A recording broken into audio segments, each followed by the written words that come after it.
Update tayo mga ka-EA. Eto, binugaw ko yung mga mahinang nila lang. Tatamad-tamad na naman magsipag-ronda yung mga ibon natin. Ito. Buti na lang talaga. Bumalik pa si Pula. Ayun siya susurvive. So,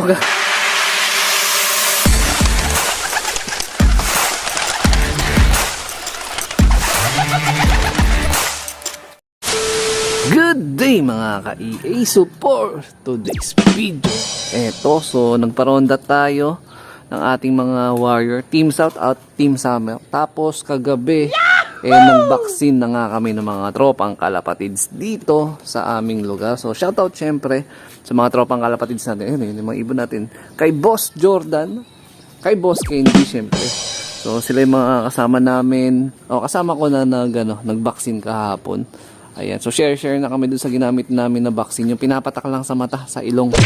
Yung ND Clone 30. Ayan, yun na rin talaga yung ginagamit namin simula pa nung dati pa. Ayan, yung tamang lipad-lipad na sila dyan. Yun, meron din lumilipad dun. So ang update, meron akong magandang balita. Kasi meron tayong bumalik na ibon.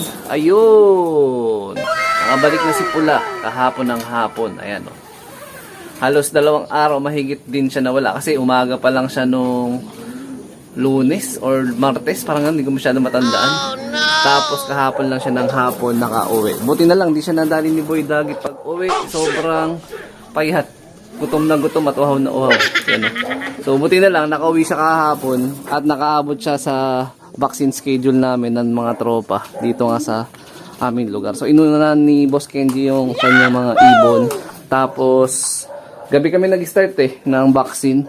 Kasi yung lifespan ng mismong vaccine, pag minix mo na, is 2 to 3 hours lang. So dapat nakababad sa yelo yon. So nauna siya na mag-vaccine sa loft niya. Tapos pinasa niya kay Boss Jordan. Tapos pagdating ko na alas 9, yun, si Boss Jordan, pinasa naman sa akin yung vaccine. So gabi na kami natapos, mga magti-10 na ata.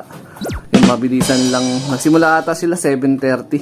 So saktong-sakto lang bago mag-10, so bago mag 3 hours. Tapos na kami mag-vaccine. Sana all. So ito yung update sa mga warrior natin. Ayan. So pinagmumukbang ko yung mga breeder at least once a week na itong pink mineral na merong halong picotrine nga, no. Ayan. So hindi ako madalas na nagbababad ng mga picotrine tsaka pink mineral ng individual sa kanila. Kasi minsan natutuyo lang pagkasawa na sila, ayaw na nilang kainin. So ang ginagawa ko once a week, pinagmimix ko nga yung pink mineral tsaka picotrine. Tapos individual ko nang pinapakain. Tapos palit-palit na lang sila.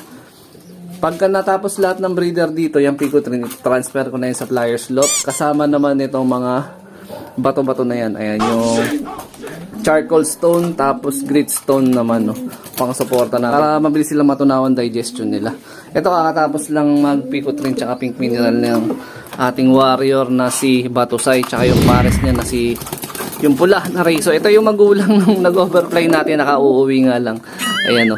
Tapos yung sumunod na batch nila, ayun, 2. Meron na parehas sa may-ari. Shoutout dun sa 2 tropang kalapatids natin na nagtiwala sa ating. Tapos meron pa tayong mga possible na mga susunod na pang-out, pang-suporta, pang-tustos naman natin. Kasi syempre, bumibili tayo ng vitamins, kagaya niyan, picotrine, pink mineral. So dito, meron sila ditong 2 itlog.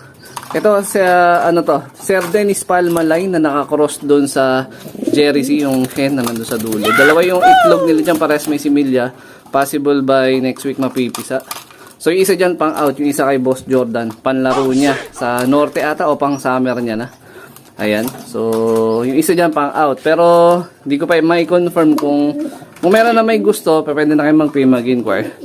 Tapos pagka next week na pisa, ayan, pwede na kayo alam nyo na, isettle nyo na, down na, at least kalahati, para para ma-reserve natin. Pantustos lang din natin dito sa loft. Tapos dito yung mga bagong batch ng breeder natin. Ito, Sir Dennis Palmaline pa rin dito, yung Jelema, yung hen na nandun sa dulo. Hindi ko pa na-verify kung may may similya kasi kakabuga pa lang kagabi ng second egg nila.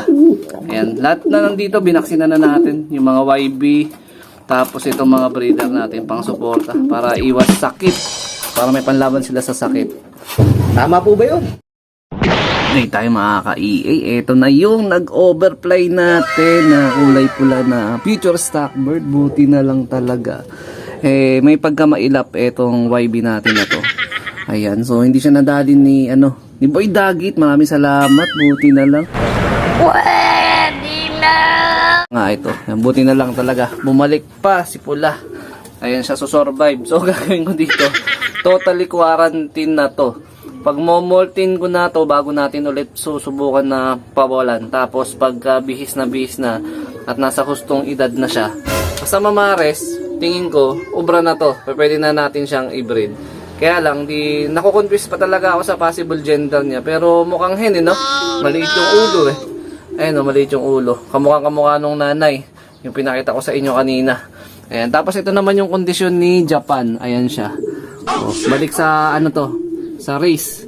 Yan, buti din nakaabot din to. Kakauwi-uwi lang siguro mga 4 days ago nga. So nag-vaccine na tayo kagabi bilang suporta kasi medyo may kalayuan na rin yung training namin sa South. Kung na nagkakamali, bukas loading Sabado. Ang bitaw sa BFRC, Chaong Quezon na. Si Mina to na last toss niya which is dito sa Santa Rosa sa kabilang club. Isasabay na natin dito sa BFRC mismo para makahabol siya sa pinaka-training natin. Quezon na. Medyo mahaba yung talon ng training niya pero tingin ko kakayanin naman niya. So yung tatlong naiwan natin na panlaro ng pang South, lahat yun mga naka young bird category na ring ng BFRC. Tapos yung dalawa doon nakasuksok naman ng PHA Combine MacArthur Race. Ayan. Sana makasurvive tayo ng training hanggang Derby. 75 years later.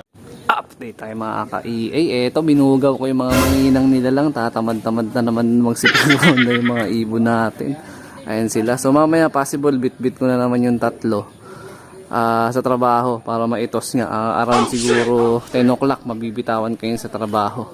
Ayan, siguro kung lili pa rin nila pa uwi yun dito sa loop is nasa 15 minutes din. Pinakamabilis na yung 10 minutes. So ganun na natin binabatak yung mga warriors nga para at least matagtag sila bahagya. Medyo tutok ako ngayon sa pagtutos. Talagang sinatsaga ako sila sa tos at which is nagkaroon naman ng magandang bunga. Naging third place pooling winner nitong nakaraan lang which is kahapon ang ating ibon na si Miss Puyo sa SJDM RPA. So sana mag-improve pa tayo at makakamit tayo ng first ranking for the first time. Diba? Pero hindi pa tayo nagmamadali na mag-improve. Utay-utay lang. Makukuha din natin yung yung gusto nating makuha. So, dito natatapusin itong video na to. Shoutout sa mga solid supporter natin dyan. Siyempre, magkakalimutan mag-like, comment, and share. Si Japan, ayaw niya rumonda kanina. Pinapawalan ko. Medyo naninibago sa salop natin. So, ingat mga lapatids.